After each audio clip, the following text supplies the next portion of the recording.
This is number 14 in our Chapter 4 review, where we are asked to perform the indicated operations and express our answers in the simplest form.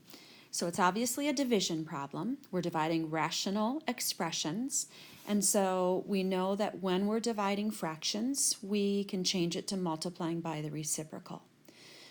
We know also that whenever we have rational expressions, in other words, we have x's and y's within them, we need to factor them. So I'm going to go ahead and factor the numerator of the first fraction. There is no greatest common factor, and therefore, I just have to try to factor it into two binomials. First times first has to equal x squared, so that would be x times x. Last times last has to equal negative 3y squared. That means one of them is going to be a positive and one of them is going to be a negative. And obviously they're each going to have a y, because y times y is y squared. Now one of them needs to have a 1 and the other a 3, with one of them being negative. And so we need to set it up in such a way that when we add those two terms together, we get the middle term, negative 2xy.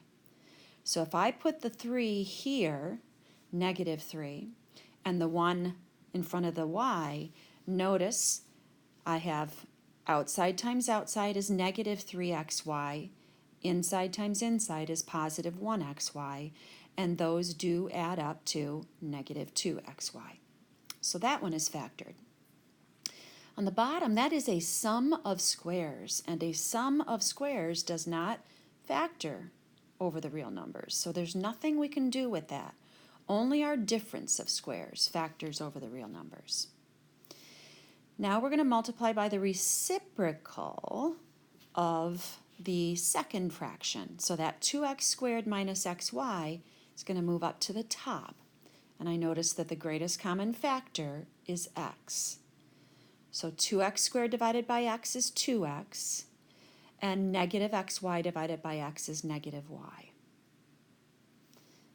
And what's on top of that second fraction is going to move down to the bottom. No greatest common factor, so I'm just going to try to factor it into two binomials.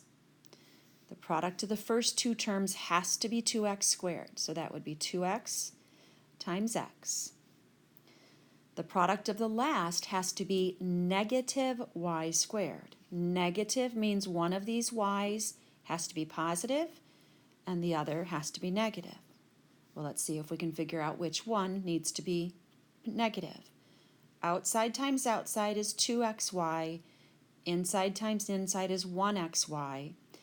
If I made the outside times outside positive 2xy, and the inside times inside negative xy, those add up to 1xy, which is what I have for my middle term. So I've factored it completely. So now, what's going to cancel? Oh, we've got an x plus y on top and an x plus y on bottom. And we've got a 2x minus y on top and a 2x minus y on bottom. And that's pretty much it. So what we're left with is top times top would just be x times the quantity x minus 3y, and bottom times bottom would just be the x squared plus 9y squared. Remember, those x's can't cancel because of the pluses and minuses. So that is simplified completely.